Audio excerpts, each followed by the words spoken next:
Olá a todos e a todas. Continuando a nossa série sobre pesquisa qualitativa, nós vamos estudar o controle de bias, o enviesamento.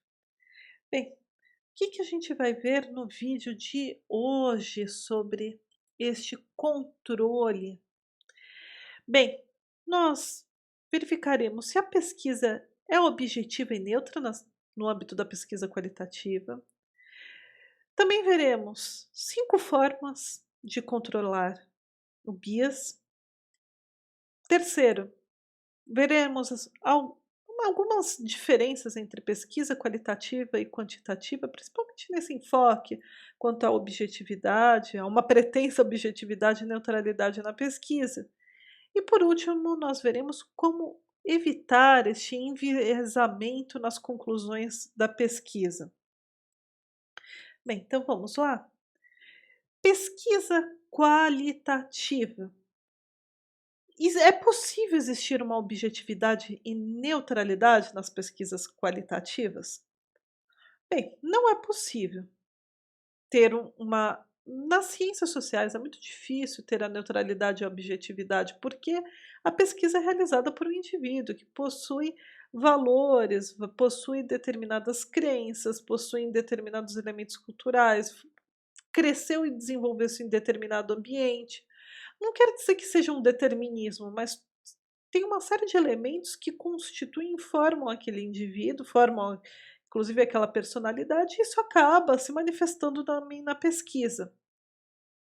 Mas como que a gente pode controlar o enviesamento, controlar que a pesquisa não seja descaracterizada e seja uma construção do pesquisador? Como que a gente pode fazer com que a pesquisa seja uma conclusão científica, independentemente do que o pesquisador ou a pesquisadora desejam, né? Não pode ser uma mera construção da realidade feita sob os olhos de um pesquisador. Bem, primeiro aspecto, a primeira forma de enfrentar isso é exercer este controle é por meio da exposição dos valores do pesquisador e a explicação detalhada de cada passo realizado na pesquisa. Se você for fazer uma pesquisa qualitativa, é muito importante desenvolver, por exemplo, se for uma monografia, um capítulo sobre o método. Se você for fazer um artigo científico, faça um tópico sobre a metodologia e fale cada uma das etapas, discorra, descreva cada uma das etapas da sua pesquisa, explique as suas escolhas, por que você quis tal coisa e não tal coisa. Isso não só facilita a compreensão por parte do leitor, da leitora em relação à sua pesquisa, mas também permite que a sua pesquisa tenha uma maior credibilidade. Por quê? Porque você está expondo, inclusive as pessoas podem notar quais são seus valores, quais foram suas escolhas, porque você estudou determinado aspecto, já que a pesquisa qualitativa você busca se aprofundar ao máximo em determinadas particularidades, porque aquilo você considera importante. Por que você considera aquilo importante? Quer dizer, isso é é fundamental para nós controlarmos o bias de uma pesquisa qualitativa.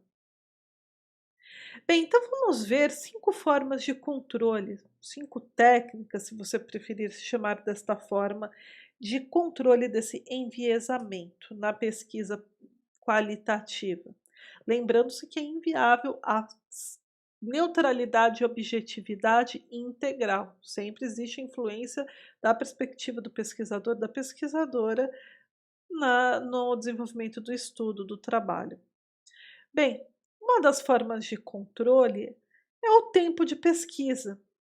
Se a pesquisa é longa e se nós estudamos determinado grupo de indivíduos, realizamos entrevista por um bom tempo, o pesquisador, a pesquisadora poderão evitar o que? O fabrico de comportamentos.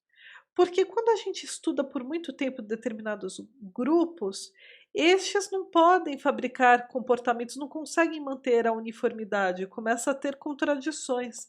E aí o pesquisador e a pesquisadora conseguem captar né, exatamente o que esse grupo quer revelar, né, o como quer ser visto pela sociedade e não o que realmente é, né, o fato, a própria experiência, o próprio processo e não a forma como eles interpretam. Bem, outra forma é pesquisas e entrevistas aprofundadas. Os sujeitos pesquisados, eles não conseguem produzir dados por muito tempo sem serem contraditórios. E, portanto, ao se aprofundar muito, o pesquisador em relação às pesquisas, às entrevistas, os preconceitos que ficam velados em relação aos sujeitos pesquisados acabam se revelando. Então a questão não é só fabricar determinados comportamentos, mostrar como seria ideal determinado comportamento em certo setor, mas também é possível verificar quais são os preconceitos que estão camuflados. Então, quando a gente faz um trabalho, uma pesquisa aprofundada, realizamos uma bateria de entrevistas e ficamos por um tempo longo realizando esse estudo, nós conseguimos eliminar preconceitos. 3, hierarquia de credibilidade. Bem, muitos, principalmente quando se trata de uma pesquisa qualitativa no campo da administração de empresas, muitos preferem fazer entrevistas, pesquisas com os dirigentes ao invés daqueles que são subordinados, porque considero que ele compreende de melhor como funciona o processo, todas as etapas e etc. Não que isso seja errado, mas você não pode só analisar sobre aqueles que estão num patamar hierárquico superior. Você precisa ver também sob a ótica dos subordinados como eles veem todo aquele processo institucional, como que eles veem as relações existentes naquele local, naquele ambiente. Então, além de você ter que analisar, é importante analisar o grupo tanto de dirigentes como subordinados, também é muito importante você manifestar explicitamente qual que é o grupo que você está defendendo. Qual que você considera que o ponto de vista está mais correto, é mais apurado? E pense, por quê? Porque mesmo que isso demonstre os seus valores, permitirá com que aqueles que leiam saibam quais foram as escolhas, a motivação. E se você tiver determinado preconceito em relação à sua escolha, você também esse próprio preconceito será revelado, né. Se é algo que você quer camuflar, então você vai perceber que é algo que também deve ser corrigido na sua pesquisa. Bem, quarto, limites das escolhas feitas. Todas as dificuldades encontradas no processo de pesquisa, elas devem ser reveladas. Os pesquisadores, as pesquisadoras sempre querem mostrar todos os resultados, as conclusões maravilhosas obtidas, mas não costumam falar quais foram as falhas, quais são as fraquezas das suas pesquisas, quais foram as dificuldades encontradas para a realização da pesquisa. Então, por exemplo, se determinado grupo de pessoas não não quis participar da sua pesquisa, não quis se submeter à entrevista, você deve apontar isto no relatório, porque deve existir um motivo porque determinado grupo quer participar da entrevista e mostrar a o seu ponto de vista. Geralmente são aqueles grupos mais excluídos que querem fazer justiça, corrigir determinada corrupção e etc. E você tem que entender por que determinado grupo não quis fazer a entrevista. Qual que é o medo? Qual que é o problema de revelar qual aspecto, né? Por último, também é interessante você ver o processo de alcance das suas conclusões. Ao se apresentar o processo todo e de forma detalhada, todo o processo realizado para obter as conclusões da sua pesquisa, você vai permitir que os outros pesquisadores, as outras pesquisadoras possam avaliar com clareza o estudo realizado e possam confiar no estudo apresentado. Por quê? Porque eles sabem como que você chegou às conclusões, eles sabem quais são as etapas e conseguem avaliar, né, todo o processo cognitivo, científico utilizado, os métodos empregados para você chegar a determinadas conclusões. Apresentar todo o processo da sua pesquisa é muito importante, assim como mostrar quais são as fraquezas, quais foram as falhas, as dificuldades encontradas. Bem, agora é interessante a gente ver os aspectos comparando a pesquisa qualitativa e a quantitativa. Na pesquisa qualitativa, nós temos muito entrevistas, documentos, biografias. Já na pesquisa quantitativa, nós temos muitos dados estatísticos, tabelas, gráficos, representações. Na pesquisa qualitativa, a gente não consegue resumir as etapas do processo, ao contrário, o processo deve ser manifestado, todo o processo de pesquisa deve ser manifestado com grande detalhamento, para se compreender cada uma das etapas e como elas se relacionam, não sendo possível simplificações. Já na pesquisa quantitativa, não. É possível simplificar fenômenos complexos por meio de tabelas. Além disso, os diversos dados coletados podem ser representados e dispostos em gráficos.